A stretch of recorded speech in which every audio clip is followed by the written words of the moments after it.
नमस्कार दोस्तों, स्वागत है आपका हमारे यूट्यूब चैनल स्टडी विद विवेक में। आज हम भारतीय राज्य व्यवस्था का सबसे महत्वपूर्ण टॉपिक है संसद, लोकसभा और राज्यसभा। अगर आप UKPSC, SSC, railway, PCS, police, NDA, CDS या किसी अन्य प्रतियोगी परीक्षाओं की तैयारी कर रहे हैं तो ये क्लास आपके लिए बहुत महत्वपूर्ण होने वाली है। इस क्लास में हम जानेंगे संसद क्या होती है, संसद के कितने अंग होते हैं, लोकसभा क्या होती है, राज्यसभा क्या होती है, दोनों में क्या अंतर है, कानून कैसे बनता है। तो बिना समय गंवाए वीडियो को शुरू करते हैं, तो वीडियो को अंत तक देखना। तो सबसे पहले बात करते हैं संसद की। तो संसद देश की सर्वोच्च विधायिका होती है और विधायिका का अर्थ होता है जो कानून बनाती है। ठीक है, आपको ये चीज़ ध्यान में रखना है कि संसद जो होती है देश की सर्वोच्च विधायिका होती है और इसका काम होता है कानून बनाना। हमारे देश में कानून बनाने का सबसे बड़ा अधिकार संसद के पास होता है। ठीक है, भारत की संसद 3 भागों से मिलकर बनती है। तो 3 भाग कौन कौन से हैं? राष्ट्रपति है, लोकसभा है और राज्यसभा है। राष्ट्रपति संसद का हिस्सा होता है लेकिन किसी भी सदन का सदस्य नहीं होता। तो ये चीज़ भी आपको ध्यान में रखते हुए चलना है कि राष्ट्रपति जो होता है वो संसद का हिस्सा है, ना कि किसी सदन का सदस्य। संसद के मुख्य कार्य है, पहला कार्य है देश के लिए नए कानून बनाती है संसद और पुराने कानूनों में संशोधन करती है, देश का बजट पास करती है और सरकार से सवाल पूछती है, देश की नीतियों पर चर्चा करती है और संविधान में संशोधन करती है। अब देखते हैं हम लोकसभा।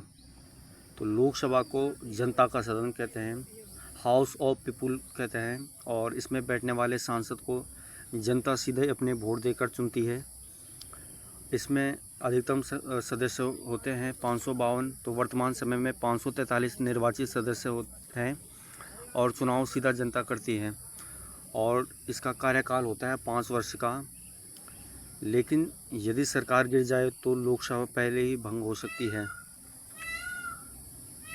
लोकसभा का अध्यक्ष, तो लोकसभा की कार्रवाई कौन चलाता है? तो स्पीकर, लोकसभा का जो स्पीकर होता है वो लोकसभा की कार्रवाई को चलाता है। इस स्पीकर का कार्य होता है सदन चलाना, अनुशासन बनाए रखना, मतदान कराना और नियमों का पालन करना। लोकसभा की शक्तियों की बात की जाए तो सरकार बनाती है, सरकार गिर सकती है, अविश्वास प्रस्ताव ला सकती है और धन विधेयक पारित करती है, बजट भी पास करती है। तो दोस्तों अब बात करते हैं राज्यसभा की।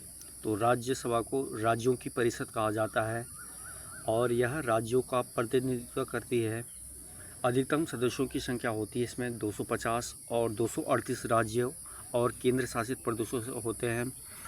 12 जो सदस्य होते हैं राष्ट्रपति द्वारा नामित किए जाते हैं।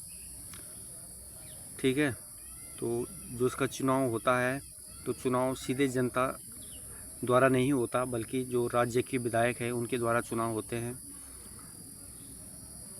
और इसका कार्यकाल की बात की जाए तो राज्यसभा पहले तो कभी भंग नहीं होती, इसे स्थायी सदन कहा जाता है। लोकसभा को अस्थायी सदन कहा जाता है और राज्यसभा को स्थायी सदन।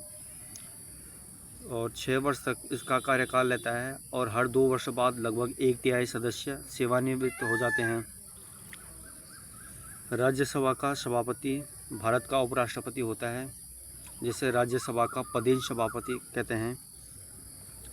लोकसभा और राज्यसभा में अंतर देखते हैं। तो लोकसभा और राज्यसभा में जो मुख्य अंतर हैं तो पहले देखते हैं। लोकसभा में जनता चुनती है और इसका कार्यकाल 5 वर्ष का होता है। लोकसभा भंग हो सकती है और धन विधेयक में अधिकतम शक्ति होती है, अधिक शक्ति होती है। राज्यसभा विधायक चुनती है और कार्यकाल इसका 6 वर्ष का होता है और ये कभी भंग नहीं होती और इसे स्थायी सदन कहा जाता है। ठीक है, तो कानून कैसे बनता है अब समझते हैं। पहला स्टेप है कि विधायक संसद में कोई भी विधेयक होता है उसे संसद में पेश किया जाता है। पहले संसद में चर्चा होती है, फिर मतदान होता है, दूसरे संसद में भेजा जाता है।